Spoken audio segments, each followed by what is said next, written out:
Bonjour à tous et bienvenue. L'eau est un défi majeur pour le XXIe siècle.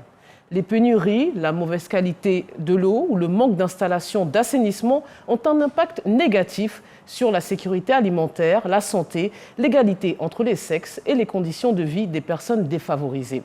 Alors comment résoudre ces problèmes pour améliorer la situation des populations? On en parle dans Ça fait l'actualité. Le 21e congrès de l'Association africaine de l'eau se tient à Abidjan actuellement. Un reportage signé Grace Kando. Abidjan, capitale mondiale de l'eau et de l'assainissement à compter de ce lundi 20 février jusqu'au 24 février prochain. La mégapole ivoirienne accueille le 21e congrès de l'Association africaine de l'eau. La rencontre se tient autour du thème « Agir pour une gestion durable des ressources et un accès pour tous à l'eau et à l'assainissement en Afrique ». Avant cette rencontre de haute portée internationale, les parties prenantes se concertent pour un point sur l'organisation pratique du congrès, suivi d'une visite de terrain sur le site. La Côte d'Ivoire accueille le congrès de l'Association africaine de l'eau et de l'assainissement, ainsi que le congrès exposition de l'Alliance mondiale pour les boues de vidange. Donc c'est un grand événement dans le secteur de l'eau et de l'assainissement. Il y a près de 150 sociétés qui vont venir, près de 4000 participants qui viennent de partout. Je dois dire que c'est le plus grand événement dans le secteur de l'eau avant le congrès des Nations Unies à New York qui va faire le point à mi-parcours de la décennie de l'eau et avant le prochain grand congrès mondial qui aura lieu au Canada à Toronto. Donc je suis venu voir les installations, comment ça se prépare et je suis très satisfait. Les équipes sont à l'œuvre pour les installations.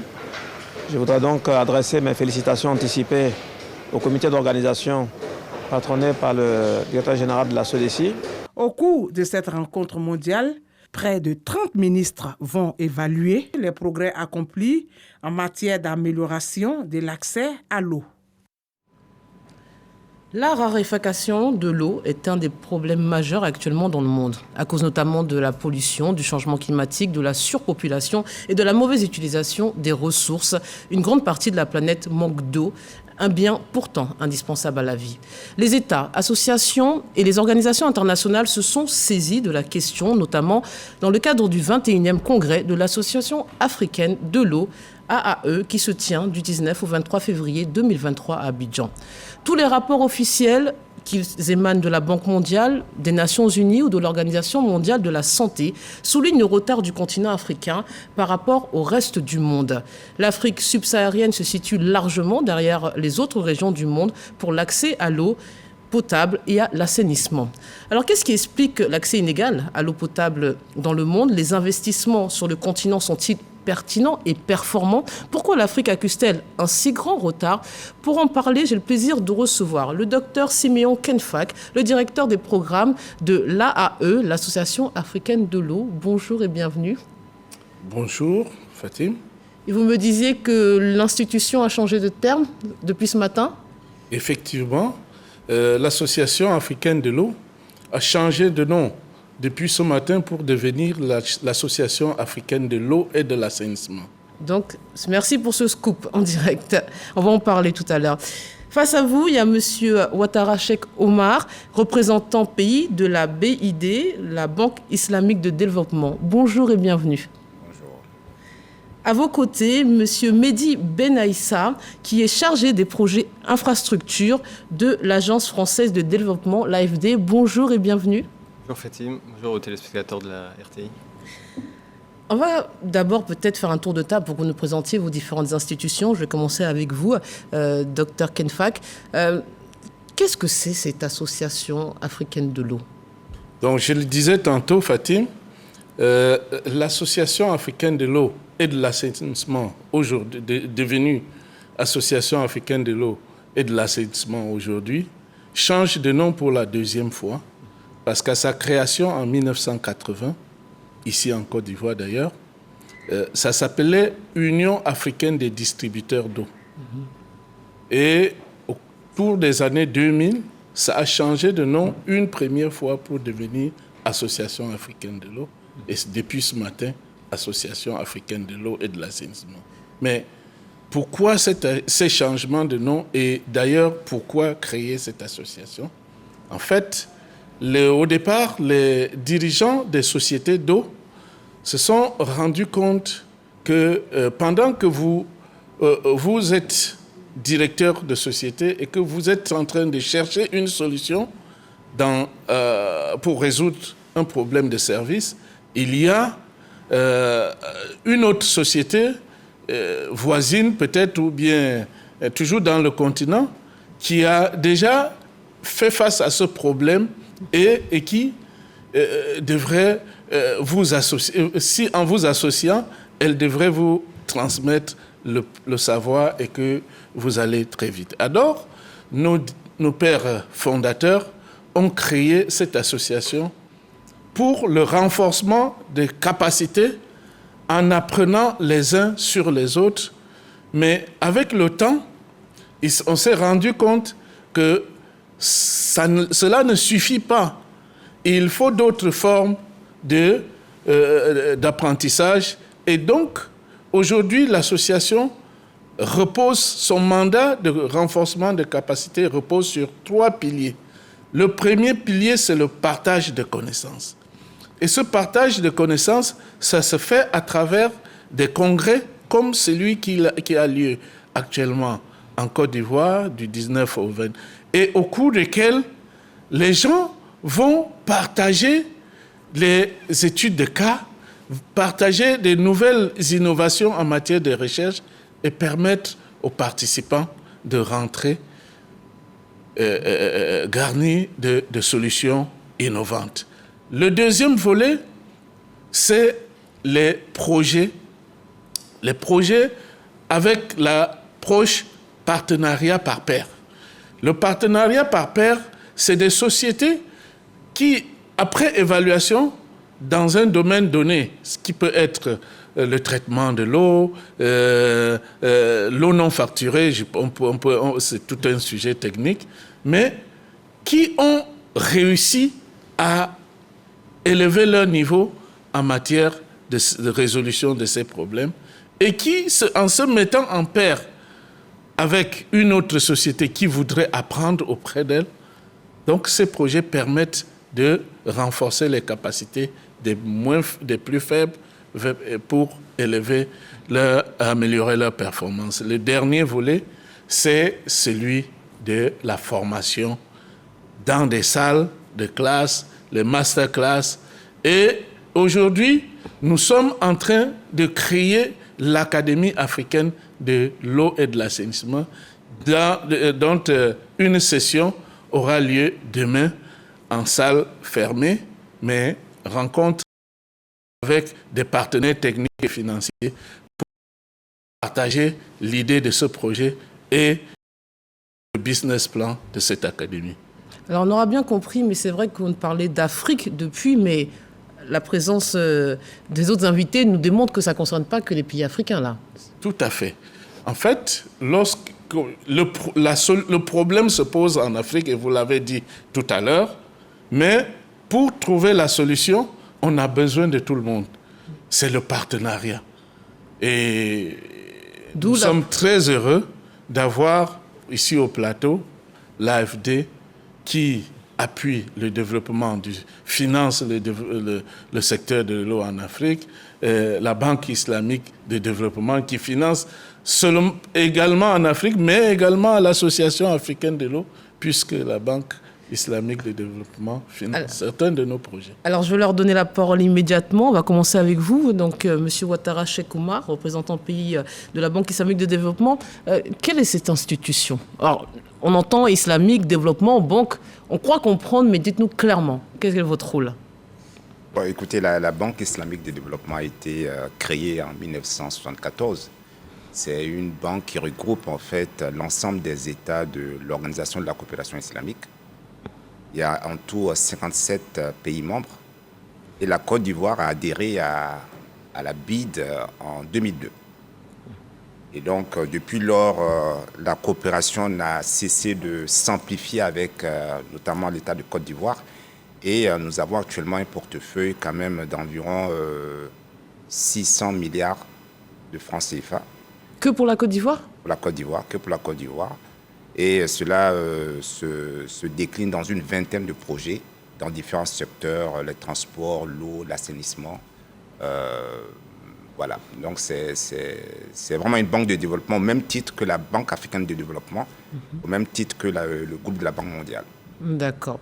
Alors, qu'en est-il maintenant pour l'Agence française de développement? Monsieur Benaïssa, qu'est-ce que vous faites concrètement dans ce congrès? Alors bien qu'on ait annoncé par plusieurs médias qu'on allait bientôt changer de nom, j'ai pas la possibilité de faire le même scoop. Ce sera peut-être bientôt le cas, mais nous sommes toujours l'Agence française de développement, donc l'AFD. Donc nous portons, nous mettons en œuvre la politique d'aide au développement de l'État français. Et donc à ce titre, nous avons près de 4000 projets, donc répartis dans le monde. Et nous sommes présents dans plus de 115 pays, dont la Côte d'Ivoire, qui est quand même un pays prioritaire à nos yeux. Et à l'image de la BID, nous sommes présents dans plusieurs secteurs: l'éducation, l'agriculture, la santé, les transports, l'énergie. Et donc ce qui va nous intéresser aujourd'hui dans le secteur de l'eau et de l'assainissement. Et donc l'AFD, comme toute banque de développement, elle a comme objectif d'encourager l'atteinte des objectifs de développement durable. Et donc, des Nations Unies. Exactement. Et donc, de garantir l'accès à tous à l'assainissement et à l'eau. Alors, on va justement s'intéresser à cette denrée qui paraît devenir rare. Déjà, soyons très terre à terre, si vous voulez bien. L'eau en tant que source naturelle émanant de ce qu'on appelle des cours d'eau ou de pluie, s'est-elle raréfiée dans le monde? Qu'est-ce que ça représente? Avant de parler de l'eau potable qu'on vise, d'où vient l'eau qu'on utilise naturellement et ces ressources sont-elles taries? Alors, si on veut regarder à l'échelle mondiale, à l'échelle planétaire, l'eau représente 97% de la surface de la Terre. Mais sur les 97%, il faut retenir que seulement 3% constituent ce que nous appelons les eaux douces, c'est-à-dire des eaux qui sont susceptibles d'être exploitées pour l'eau potable, pour l'agriculture, pour l'industrie et pour tous les autres secteurs du développement. Donc vous nous dites qu'on a accès à 3% des ressources en eau sur la Terre pour toute l'humanité et puis tous les êtres vivants. Voilà. D'accord. Mais le problème de la rareté aujourd'hui vient en termes de quoi?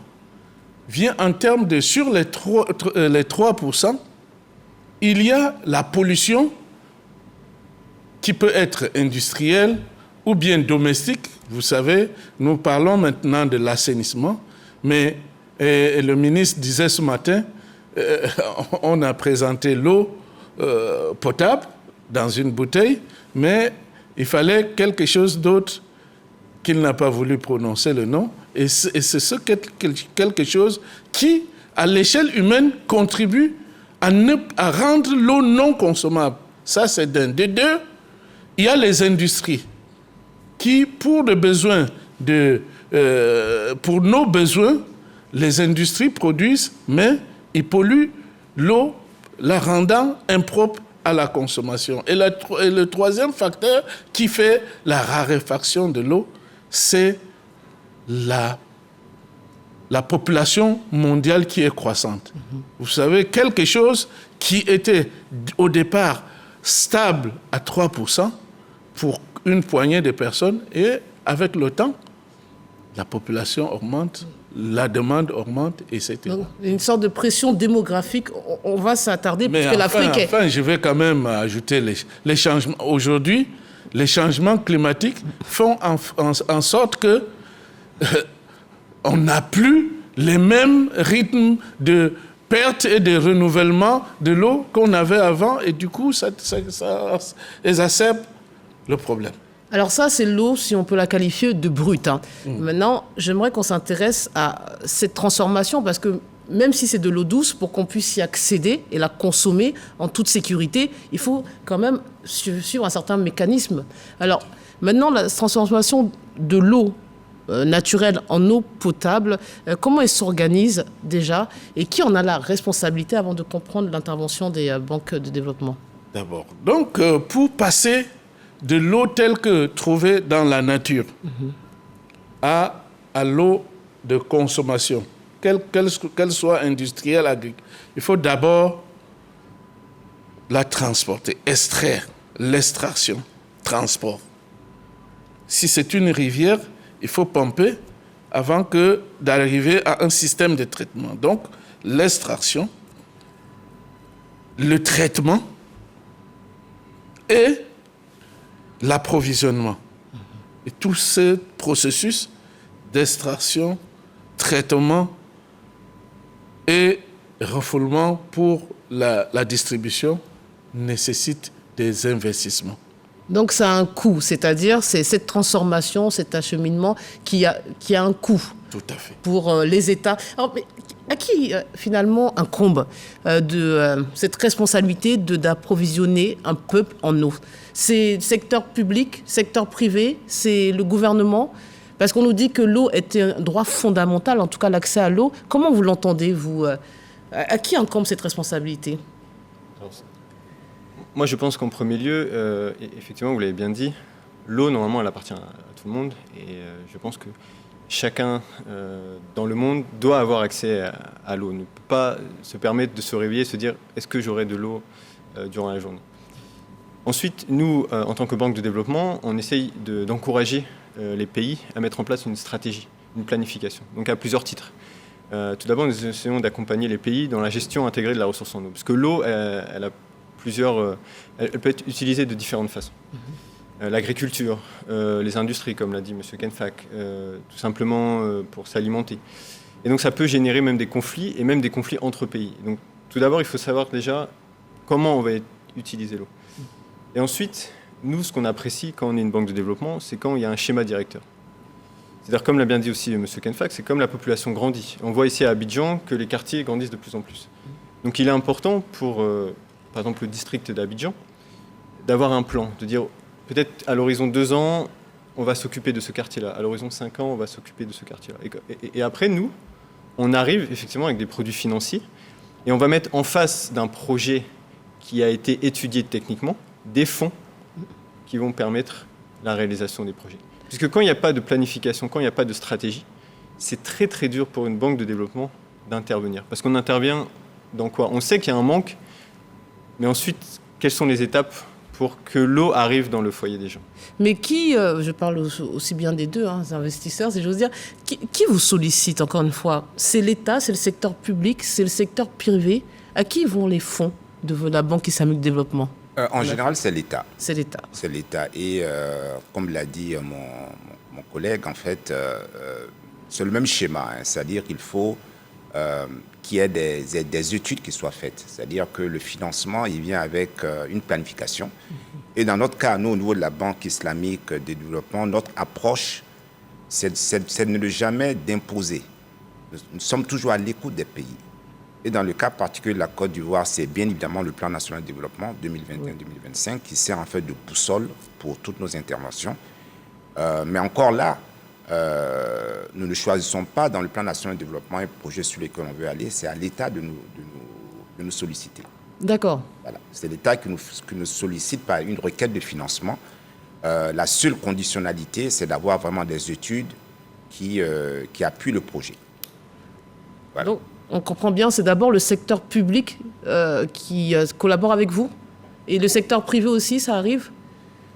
Là, pour le cas de l'eau, pour le cas de l'eau, ça peut être un autre schéma, c'est-à-dire on peut recevoir une requête de financement de l'État de Côte d'Ivoire, mais ça peut être également un investisseur privé qui souhaite investir dans le secteur de l'eau, mais toujours en partenariat avec l'État. Ah, voilà, donc les partenariats publics-privés, c'est voilà, ça qui sont sauf que là, on va adopter un autre modèle de financement. On va en général fournir à l'investisseur une garantie qui est de risque pays. Voilà, via une entité qu'on a au sein de la banque. Donc, on fournit la garantie de risque pays à l'entreprise qui lui permet en fait d'aller sur les marchés financiers, lever des financements à des taux beaucoup plus intéressants. Ben, on va en parler parce que on doute généralement du côté altruiste des banques, même si vous n'êtes pas une banque à proprement parler. Donc c'est vrai qu'on va se poser la question tout au long de l'émission, quel est votre intérêt de venir aider ces différents pays? Je me tourne vers vous parce qu'on se dit, il y a l'aspect religieux dans la définition de votre institution. Est-ce que ça joue? Est-ce que votre approche est différente? Et est-ce que vous pouvez faire des intérêts avec ces financements? Bon, en fait, la Banque islamique de développement fait de la finance islamique. Dans la finance islamique, l'intérêt, bien évidemment, Prohibé. est prohibé, mais le profit n'est pas prohibé. Le profit, faire du profit, ce n'est pas prohibé. Donc, c'est une question d'interprétation. Je prends un cas très simple. Supposons que l'État de Côte d'Ivoire veut construire une route. Dans la finance islamique, on ne peut pas prêter à quelqu'un qui n'a pas, lorsque le bien n'est pas tangible. La route n'est pas encore construite. Donc, logiquement, on ne peut pas prêter de l'argent sur quelque chose qui n'est pas construit, où il n'y a pas d'actif. Alors donc, comment ça se passe? En général, l'accord de financement qui va être signé avec l'État de Côte d'Ivoire vient avec un accord de mandat. On demande à l'État de Côte d'Ivoire de construire le pont ou bien la route au nom de la BID. Et lorsque ça va durer peut-être combien, 2 ans, 3 ans, 4 ans pour construire l'ouvrage, et à la fin, on vend l'ouvrage à l'État de Côte d'Ivoire avec une marge de profit. D'accord. Et ça va être une sorte de vente à tempérament, c'est-à-dire sur 20 ans, 25 ans, l'État de Côte d'Ivoire va rembourser la Banque islamique de développement avec la marge de profit qui est bien déterminée au départ. Donc, ça veut dire que lorsque vous financez un projet, par exemple d'assainissement, d'eau, à la base, vous achetez finalement la totalité de ce projet que vous revendez par la suite à vil prix, si on vous croit. Plus, bon, non, il y a quand même des profits. Hein. Donc, oui, mais ça dit, mais vraiment, c'est très minime. Hein. On reste quand même dans l'éthique qui est en fait notre raison de... Mais dans ce cas, pourquoi ne pas faire de dons, au fond? Pourquoi ne pas offrir? Bon, on fait également, mais il faut dire que lorsqu'on fait ce genre de financement, les financements en général de la BID sont quand même assez concessionnels. Et même la concessionnalité dans la finance, c'est quoi? C'est qu'il y a toujours une partie de dons. C'est-à-dire on prête à un taux qui est moins élevé que le taux normal. Donc cette différence-là est considérée en quelque sorte comme un don. Donc c'est comme ça qu'il faut interpréter un peu les choses. Voilà. Après, on va venir en détail sur les projets auxquels vous participez dans notre pays notamment. Alors maintenant, l'Agence française de développement, là aussi, bon, il n'y a pas l'aspect, on va dire, religieux. Donc, qu'est-ce qui justifie... Oui, qu'est-ce qui vous anime? Pourquoi vouloir aider les États africains? C'est une approche partenariale, c'est-à-dire qu'aujourd'hui, les pays qu'on appelle, entre guillemets, je n'aime pas forcément cette expression, du Nord, ont un engagement d'aider les pays en voie de développement, au titre de l'OCDE. C'est-à-dire que chaque année, quand l'État français va faire son budget, elle va réserver une part réservée à l'aide publique au développement. Et comme je l'ai dit dans mon avant-propos, c'est donc l'AFD qui va mettre en œuvre les projets pour pouvoir utiliser cette ressource vers les pays qui en ont besoin et vers les pays où il y a des partenariats à créer. Il y a des liens assez étroits avec la Côte d'Ivoire, c'est pour ça que c'est un de nos pays prioritaires. Et donc sur la Côte d'Ivoire, du fait du dynamisme, du fait de l'économie qui est plutôt bonne en ce moment, on va plutôt être sur du prêt concessionnel, comme l'a très bien expliqué mon collègue M. Cheikh Oumar Ouattara. C'est-à-dire que vous non plus, vous ne faites pas de profit quand vous aidez les États africains à se... Nous n'avons pas de mandat pour cela. C'est une banque de développement. Et donc elle a vocation juste à mettre en œuvre la politique d'aide au développement, mais pas de faire de profit. À l'inverse d'une banque commerciale. Puisque aujourd'hui, si jamais l'État a des besoins vraiment court terme, ou elle a envie d'aller vite, parce qu'il faut aussi l'avouer que nos procédures sont longues, elle peut aller vers une banque commerciale qui va lui offrir de l'argent, mais avec un taux d'intérêt qui ne sera pas le même, et qui aura vocation à faire du profit. Donc nous ne sommes pas sur cette ligne-là. Alors, mais ce qui est étonnant dans vos propos, on va revenir avec vous, hein, M. Fakad. Mais ce qui est étonnant, vous nous dites que finalement la Côte d'Ivoire est un peu privilégiée parce que, au vu de nos relations historiques particulières, mais on ne devrait pas privilégier les pays qui sont dans une situation moins bonne que la nôtre en termes d'eau et d'approvisionnement et assainissement? Oui, bien sûr, dans les pays on va dire, pays moins avancés ou Oui. pays en zone de conflit, on va pouvoir effectivement proposer des dons, des subventions. Et on le voit, hein, c'est le cas au Sahel ou bien malheureusement ce qui se passe en Ukraine. Aujourd'hui, il y a énormément de pays qui donnent à l'Ukraine parce qu'elle est dans une période compliquée. Donc nous, c'est selon les pays, selon comment l'économie se porte, que l'on va pouvoir proposer l'un ou l'autre outil financier.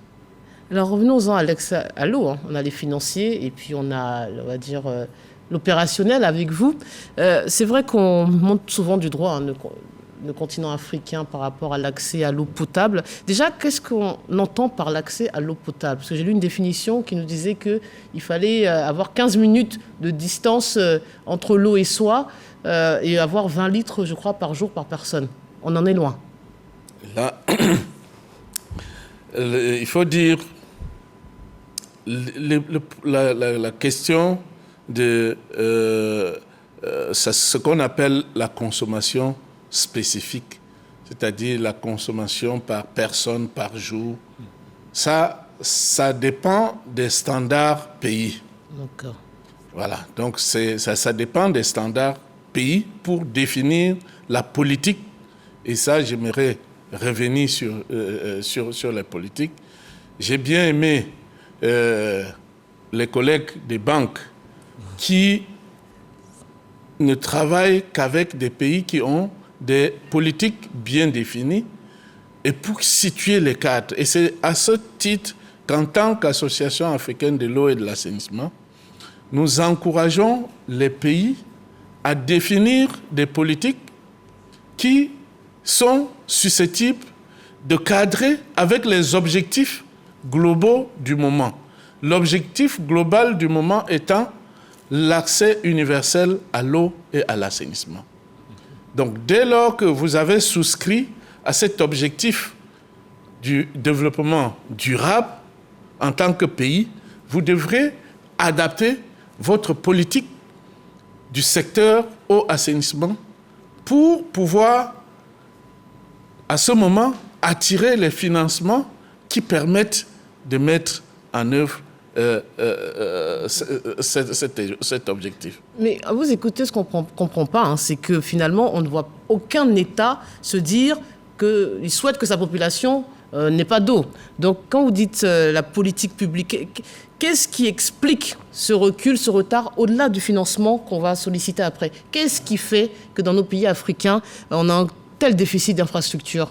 Peut-être que parce que nous sommes en Côte d'Ivoire et que les deux partenaires financiers qu'on a invités, ils vous parlent du cas de la Côte d'Ivoire. Mais en réalité, j'ai parlé des ministres, des politiques.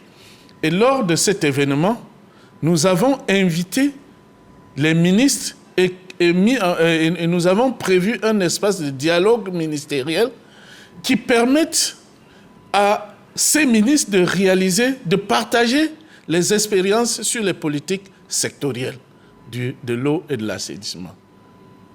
Il est clair, lorsqu'on évalue l'atteinte de l'accès à l'eau, et tout à l'heure vous en avez parlé, l'accès à l'eau de la population, on voit qu'il y a des pays, la Côte d'Ivoire est à 77% en milieu urbain, mais il y en a qui sont à 45-50%.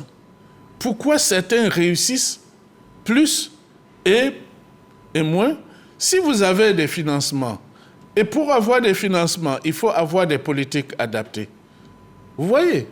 Donc les choses sont tellement liées. Et c'est ces ministres qui, lors de leur dialogue, vont partager les expériences sur les politiques sectorielles et qui permettront qu'à retourner chez eux ceux qui se sentent en retard par rapport aux objectifs du développement durable.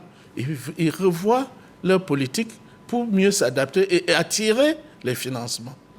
Donc vous dites qu'il y a un manque de volonté publique dans certains États africains pour expliquer notre retard. Mais ça étonne un peu, ça surprend quand même. J'aimerais rebondir sur les propos de M. Kenfak, c'est-à-dire que l'AFD a financé un observatoire qui permet de voir, selon les pays, la part du PIB qui est destinée à l'eau et à l'assainissement. Et on peut voir des différences majeures.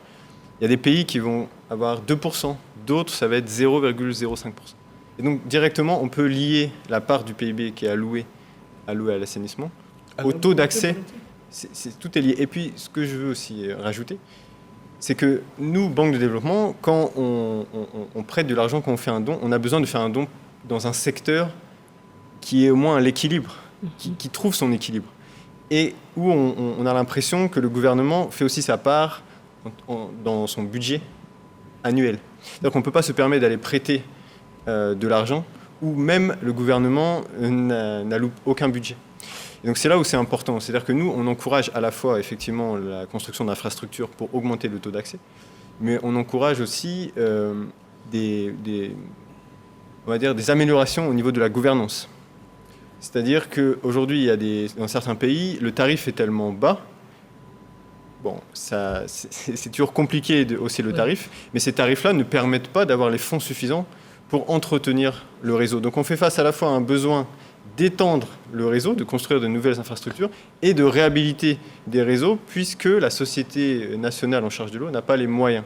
Donc ça, c'est aussi un problème que l'on a dans certains pays. Alors, souvent un problème que je voulais évoquer ultérieurement, mais allons-y, c'est l'occasion. Justement, l'entretien de ces infrastructures.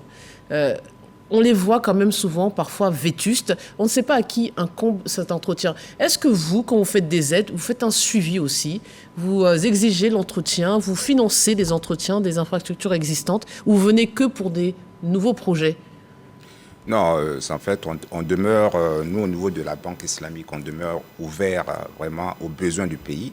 S'il s'agit de construire de nouvelles infrastructures, on le fait. S'il s'agit de réhabiliter des infrastructures existantes, également, c'est possible. Mais on est résolument maintenant dans le schéma de pouvoir maintenir la pérennité des infrastructures qui sont construites.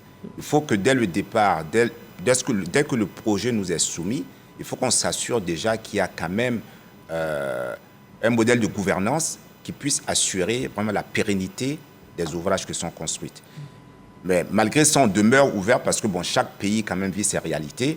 Oui. On ne peut pas, lorsque ce n'est pas prévu, ne pas refuser de financer de tels projets s'il s'agit des projets de réhabilitation. Mais effectivement, dans le cadre de l'instruction des projets, on s'assure toujours qu'il y a un mécanisme, un cadre institutionnel qui est mis en place pour vraiment assurer, avec un modèle de financement qui puisse assurer la pérennité des ouvrages qui sont construits. Qu'en est-il? Est-ce que vous vérifiez ça sur le terrain? Bien, et comme je disais tantôt, les politiques devraient s'adapter aux objectifs. On peut dire, il y a quelques années, les banques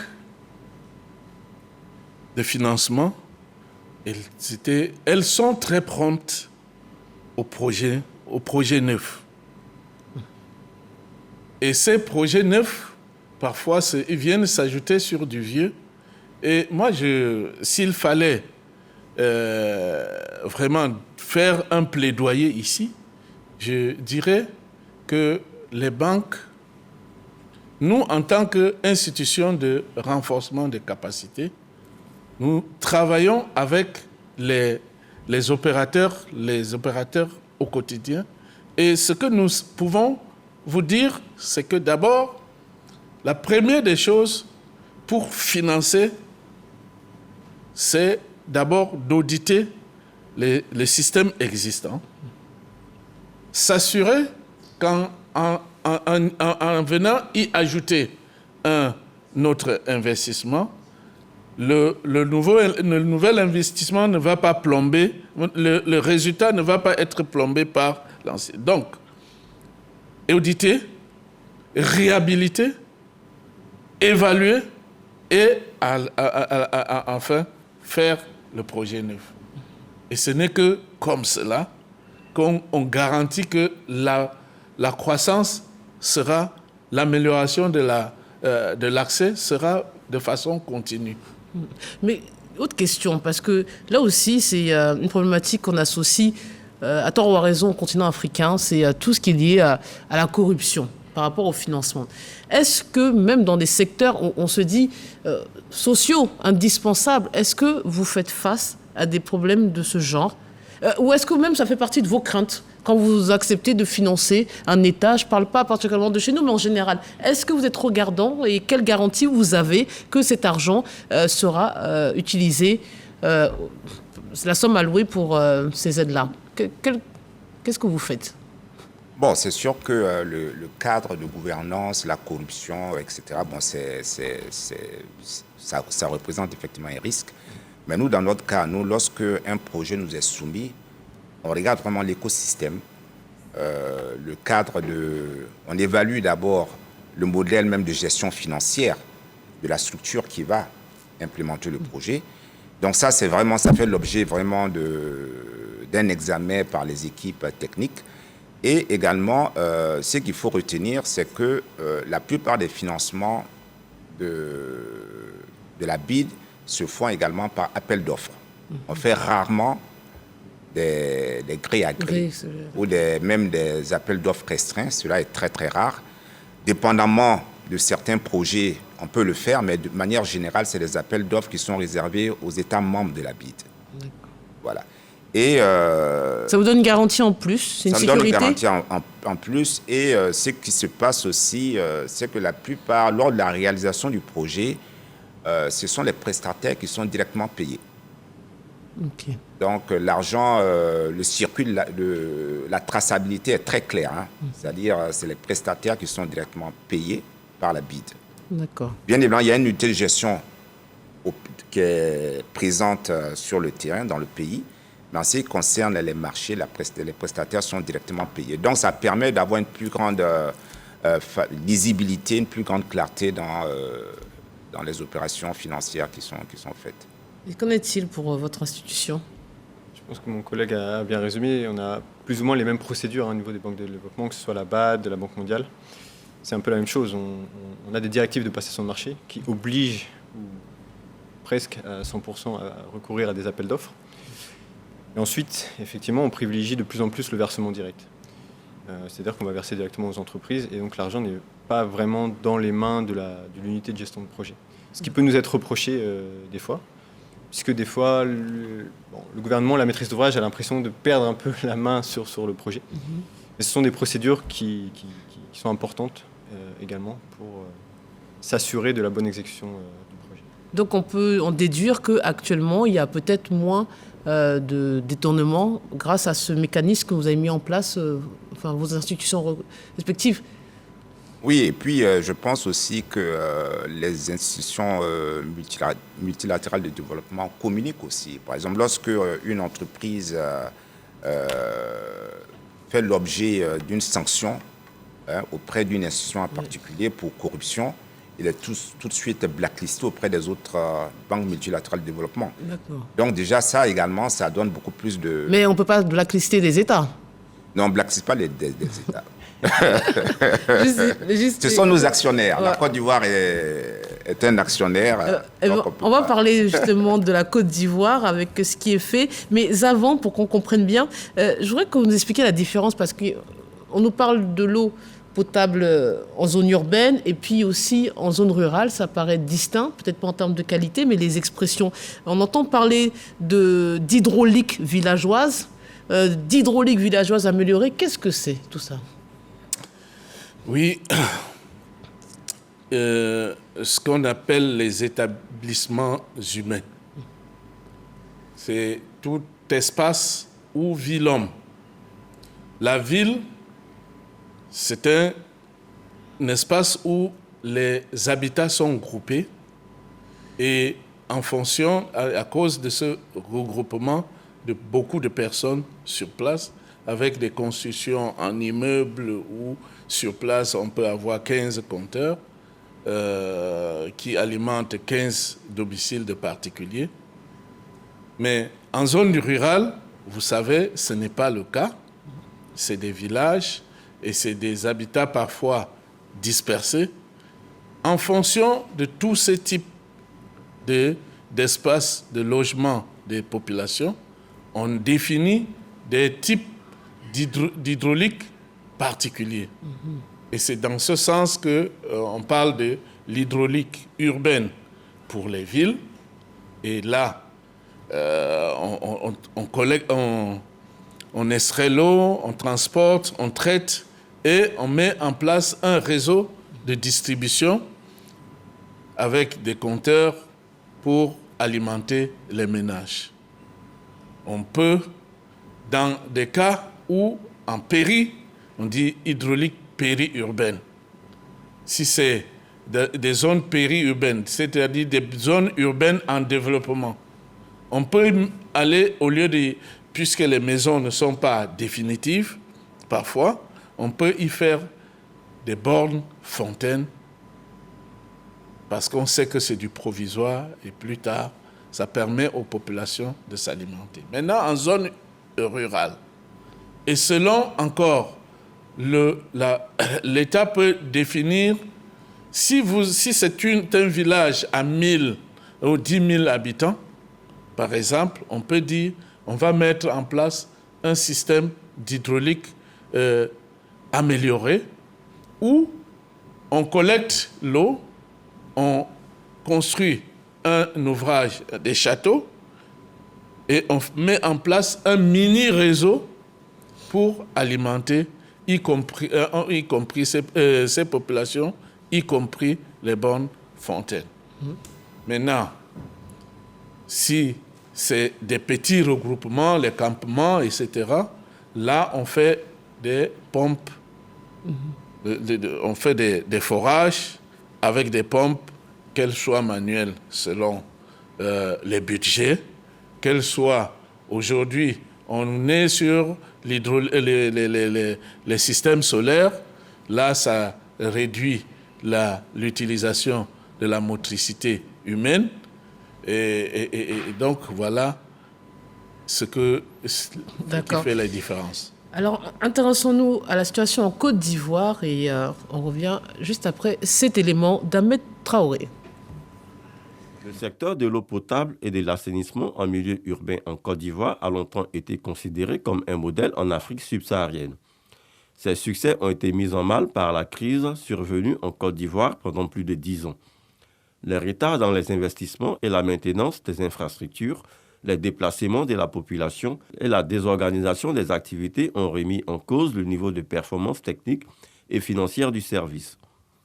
À Abidjan, seuls 65% de la population bénéficiaire d'une connexion au réseau en 2014 et plus de 60% des abonnés ne sont pas desservis en continu.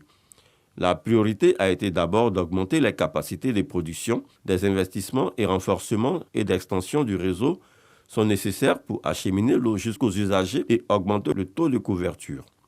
Par ailleurs, dans un contexte où la ressource est exclusivement souterraine, il est indispensable d'optimiser son utilisation en limitant des fuites sur le réseau, les gaspillages notamment des administrations et en assurant un suivi pour garantir sa pérennité.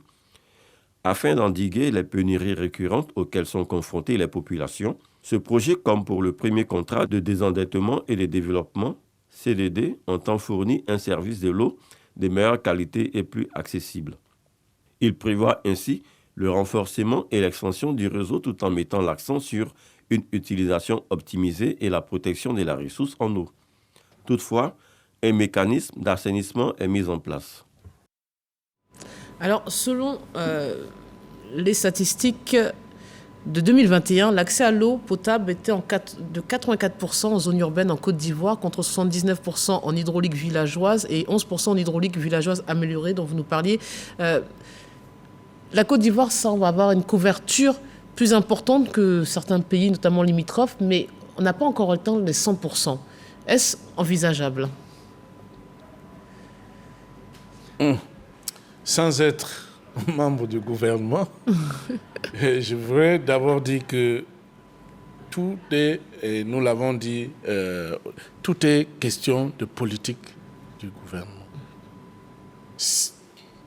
Nous sommes assez tôt aujourd'hui en Côte d'Ivoire et on mesure déjà le gap et le temps qui nous reste.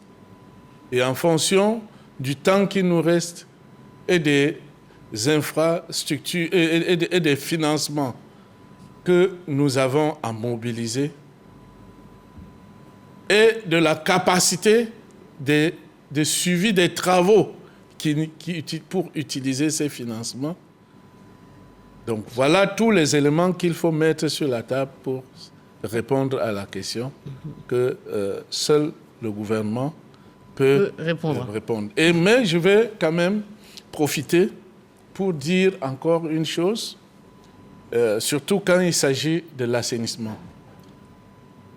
Une des choses dont nous n'avons pas parlé assez et qui concerne le renforcement des capacités, c'est les ressources humaines de qualité. La SODECI a un projet, a déjà le CEMO, qui est le centre de formation des métiers de l'eau de la SODECI. Mais peut-être qu'il va falloir plus dans la formation des cadres, des techniciens à plusieurs niveaux, parce qu'il se trouve, dans le cadre des OMD à l'époque, nous avons fait un petit calcul, parce qu'il fallait construire des latrines, et on s'est dit, s'il faut faire réduire de moitié le nombre de ceux qui n'ont pas de latrines améliorées, il faut construire tel nombre de latrines dans un pays que je ne voudrais pas citer. Et on s'est rendu compte que pour construire des latrines, il faut au moins des maçons, il faut qui savent bien construire dans les normes, il faut des outils, et ça, il n'y a pas assez, on ne forme pas assez dans l'eau, encore très moins en assainissement. D'accord, on l'aura compris. Revenons aux investisseurs. Bon, il vous donne une piste de réflexion, d'investissement, mine de rien. Il ne fait pas partie du gouvernement, mais il vous donne quelques indications sur les besoins de ce secteur. Parlons de la Côte d'Ivoire. Je vous disais, quel projet vous avez été associé à quel type de projet et chez nous, dans le secteur de l'eau, très concrètement? Alors, concernant l'AFD, et c'est intéressant, c'est que effectivement, vous avez changé de nom pour devenir l'Association africaine de l'eau et de l'assainissement. Et c'est vrai qu'on ne parle pas assez de l'assainissement. Et aujourd'hui, pour les Ivoiriens qui nous regardent, il faut savoir que près de 99% des eaux usées finissent dans la lagune. Aujourd'hui, finissent où? Dans la lagune. À Abidjan. Oui, on le voit, oui, c'est vrai. On le voit, on le sent. Et, oui, c'est vrai. Et c'est vraiment quelque chose qui n'est pas viable sur le long terme. Et donc nous, à l'AFD, on a signé une convention de financement en prêt l'année dernière pour 85 milliards de francs CFA pour permettre à toute la zone centrale de Yopougon, donc près de 600 000 habitants, de collecter les eaux usées, de les traiter, puis de les diffuser dans l'océan. Ce qui fait que la lagune va être diminuée de toutes ces eaux usées.